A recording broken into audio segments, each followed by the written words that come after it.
अस्सलाम वालेकुम। हम इसमें हम ऑपरेटिंग लेवरेज के कुछ क्वेश्चन देख लेते हैं। सबसे पहले एक्सरसाइज नंबर 1 है। इसको सॉल्व करने का बहुत सिंपल तरीका, जस्ट आप ये दो चीज़ रखनी है। एक तो ये कि आपके फार्मूला, देन आपका एक्सप्रेशन। ठीक है, एक्सप्रेशन ये होगा कि भी हम सेल में से अपनी वेरिएबल कॉस्ट माइनस करते हैं, हमारे पास कंट्रीब्यूशन कॉस्ट आ जाती है। कंट्रीब्यूशन कॉस्ट में से हम फिक्स कॉस्ट माइनस करते हैं तो हमारे पास ऑपरेटिंग प्रॉफिट आ जाता है। तो ये बस हमें हमेशा याद रखना है। तो इसमें हमने क्वेश्चन नंबर 1 है हमारे पास, उसने कंपनी है, कंपनी बी दी हुई है, सेल्स दिया, फिक्स ऐसे कॉस्ट दिए हुए हैं और वेरिएबल कॉस्ट दी हुई है। उसने कहा कि 50% ऑफ कंपनी ए है वेरिएबल कॉस्ट, और 25% ऑफ कंपनी बी है फ्रॉम द सेल्स। कि जो सेल्स है हमारे पास है 25 लाख की सेल, उसमें 50% हमारा वेरिएबल कॉस्ट है। इसमें 30 लाख में 25% हमारा वेरिएबल कॉस्ट है। ये एज इट इज़ हमने क्या कर दिया, लिख दिया। अभी ये 12,50,000 हमारा 50% ऑफ सेल्स है। ठीक है, इसको हमने माइनस कर दिया, कंट्रीब्यूशन कॉस्ट आ गया, उसमें से हमने फिक्स कॉस्ट हमें दिया हुआ है 750, ये हमने माइनस किया तो हमारे पास ऑपरेटिंग प्रॉफिट आ गया। जस्ट आपने क्या करना है, फॉर्मूला लिखना है, कंट्रीब्यूशन कॉस्ट लिखा डिवाइडेड बाय ऑपरेटिंग प्रॉफिट लिखा, आपके पास आ गया दोनों का आंसर। क्या आपने कंपनी ए के लिए भी निकाल लिया और कंपनी बी के निकाल लिया।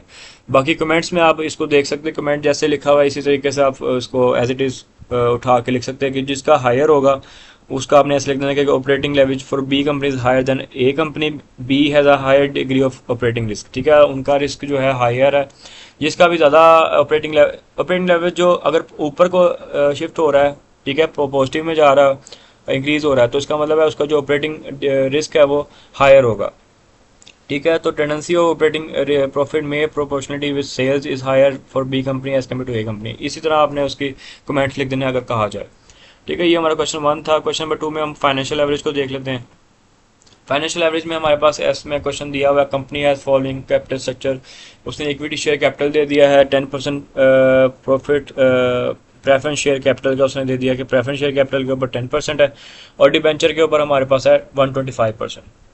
अब एबिट दिया हुआ है उसने 50,000 का। फाइनेंशियल एवरेज उसने दी हुई है कि जो टैक्स ब्रैकेट है वो हमारे पास 50% का है। तो हमने क्या करना है, हमारे पास हमें चाहिए, जो अगर हम इसका फॉर्मूला चेक करें फाइनेंशियल एवरेज का, हमें ओपी चाहिए एंड पीबीटी चाहिए। ओपी हम किस तरह निकालते होते हैं कि हम जस्ट जो हमारे पास सेल होती थी, सेल में से हम वेरिएबल कॉस्ट माइनस करते थे, फिर कंट्रीब्यूशन कॉस्ट आती थी, कंट्रीब्यूशन कॉस्ट में से फिक्स कॉस्ट माइनस करते थे, तो हमारे पास ऑपरेटिंग प्रॉफिट आया था। फिलहाल तो हमारे पास उसने हमें एबिट दिया हुआ है, तो हम क्या करेंगे, एबिट को निकालेंगे। एबिट को हम पहले कन्वर्ट करेंगे ईबीटी में। ठीक है, ये उसने एबिट दिया है 50%, तो एबिट को हम पहले पीबीटी में कन्वर्ट करेंगे या फिर ईबीटी में। तो उसमें कन्वर्ट करने का तरीका बस ये है कि ये लिखा हुआ है earning before interest and taxes, कि इंटरेस्ट और टैक्स से पहले जो हमारी अर्निंग थी वो ये है। ठीक है, जिसको हम ऑपरेटिंग प्रॉफिट भी कहते हैं। तो उसमें हम जब इंटरेस्ट ऐड कर देंगे डिवेंचर का, तो हमारे पास आ जाएगा पीबीटी। ठीक है, अर्निंग बिफोर टैक्स या ईबीटी जिसको कहते हैं।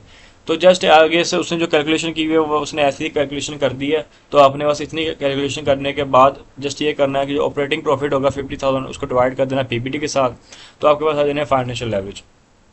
ठीक है, ये हमारा क्वेश्चन नंबर 2 भी हो गया एक तरह से। क्वेश्चन नंबर 3 देख लेते हैं। उसने 3 में क्वेश्चन नंबर क्या दिया हुआ है कि 2 फाइनेंशियल प्लान दिए हुए, डिवेंचर दिया हुआ है, इक्विटी शेयर दिया है, टोटल इन्वेस्टमेंट दी हुई है, और उसको हमने सॉल्व करना है कि हमने earning before interest and taxes are resume दिया हुआ है। तो इसका हमने फाइंड क्या करना है, कैलकुलेट करना है ईपीएस को। ठीक है, ईपीएस अब कैलकुलेट करना है अर्निंग पर शेयर। तो सिंपल इसका ये भी तरीका है इसका कि आपने जस्ट फर्स्ट सबसे पहले आपने लिखा, आपको जो एबिट दिया हुआ है वो दिया हुआ उन्होंने ये 5,000 का। ठीक है, दोनों का 5,000 का एबिट था आपके पास। आपने जस्ट उसमें से जब इंटरेस्ट लेस करते हो, जैसे कि हमने पिछले कैपिटल स्ट्रक्चर में करते आए थे कि इंटरेस्ट जब हम लेस करते हैं तो हमारे पास अर्निंग बिफोर टैक्स आ जाता है या फिर earning available to share holders आ जाता है। तो उसमें से हम और लेस करते हैं टैक्स को, तो टैक्स को लेस करने के बाद हमारे पास earning available to equity share holder आ जाता है। वो भी जो ऊपर ईबीटी लिखा हुआ है उसको भी हम यही कहते हैं, earning available to share holders. तो ईबीटी भी इसको हम कहते हैं। तो टैक्स माइनस करने के बाद हमारे पास ये जो वैल्यू आती है earning available to share holders, इसके बाद हमने क्या करना है, नंबर ऑफ शेयर्स हमें उसने दिए होते हैं। ईपीएस को फाइंड करने का क्या तरीका है कि हम अपनी अर्निंग पर शेयर को करते हैं डिवाइड। ठीक है, अर्निंग जितनी होती है उसको हम शेयर से डिवाइड कर देते हैं टोटल नंबर ऑफ शेयर्स के साथ, तो हमारे पास आ जाता है ईपीएस। ठीक है, earning divided by number of equity shares, ये इसने एंड पे फॉर्मूला भी लिखा हुआ है। तो ईपीएस के बस नाम से याद कर लें कि जो ई आपका अर्निंग होता है और एस आपका नंबर ऑफ शेयर होता है, जैसा आपने ई को एस से डिवाइड कर देना है। तो ये आपका 500 था, 500 को आपने जस्ट 1000 से डिवाइड किया, आपके पास ईपीएस आ गया, आपका क्वेश्चन भी सॉल्व हो गया। आगे उसने बी पार्ट पे दिया हुआ है कि अगर ईबीटी 12500 हो तो फिर क्या होगा। तो 12500 में प्लान में बस आपने बस ऊपर ईबीटी चेंज करना है, बाकी एज इट इज आपका सॉल्व होगा, ठीक है, और इसका ईपीएस निकल आएगा। देन एक्सरसाइज नंबर 4 आ जाती है, ठीक है, कंबाइंड एवरेज की हमारी।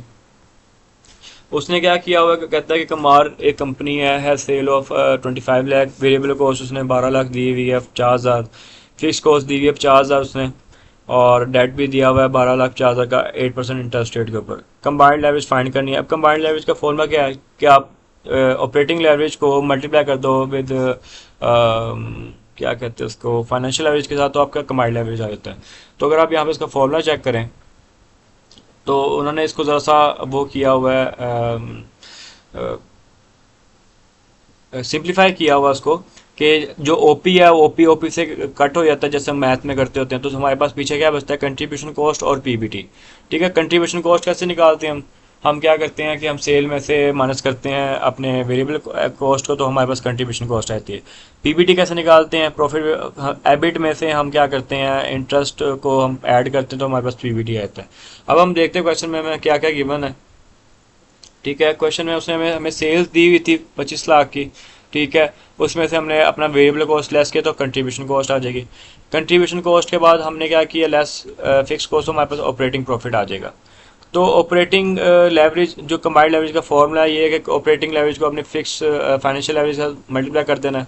तो कैलकुलेशन करने का उसने हमारा जो है उसने दूसरे तरीके से किया है कि ये उसने पहले उसने फाइनेंशियल लेवरेज निकाल ली है, ठीक है, वो हमारे पास कंट्रीब्यूशन को डिवाइडेड बाय ऑपरेटिंग प्रॉफिट है वो 2 आ गई, ठीक है। और उसके अलावा फिर हमने निकाल लिया है अपना इसकी कंबाइंड लेवरेज। तो कंबाइंड लेवरेज को निकालने का तरीका भी उसने ये ऐसे किया हुआ है कि ऑपरेटिंग लेवरेज को निकाला उसने, इसको सेकंड वे से भी कर सकते हो, जैसे इसने यहाँ पे फाइनेंशियल लेवरेज निकाला है, इससे आप ऑपरेटिंग लेवरेज निकाल लो।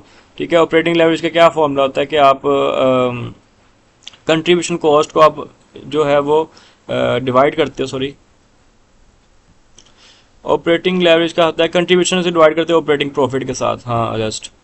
तो आपके पास कंट्रीब्यूशन कॉस्ट है, आपके पास ऑपरेटिंग प्रॉफिट है, आपने पहले ये निकाल लिया ऑपरेटिंग प्रॉफिट, देन उसके बाद आपने जो फाइनेंशियल लेवरेज निकालनी है वो आपका निकलता होता है operating profit divided by PBT. तो पीबीटी उसने निकाला है, एबिट में से उसने लेस कर दिया है डिबेंचर को, आपके पास ईबीटी मतलब पीबीटी आ गया है। तो पीबीटी निकालने का उसने ये जो निकाला है उसने यहाँ पे गलत लिखा हुआ है, ये यहाँ पे फाइनेंशियल लेवरेज आना था, वहाँ पे उसने फाइनेंशियल लेवरेज ऊपर लिखा हुआ है। तो ये फाइनेंशियल लेवरेज निकाला हुआ है उसने 1.25, जस्ट 2 को उसने मल्टीप्लाई कर दिया है विद 1.25 और उसके पास कंबाइंड लेवरेज आ गया। ये इसी तरह के सिंपल तीन ही कैटेगरीज थी इसके अंदर, तीन ही कैटेगरीज के क्वेश्चन होंगे, तो जस्ट इसको आप सॉल्व कर सकते हो।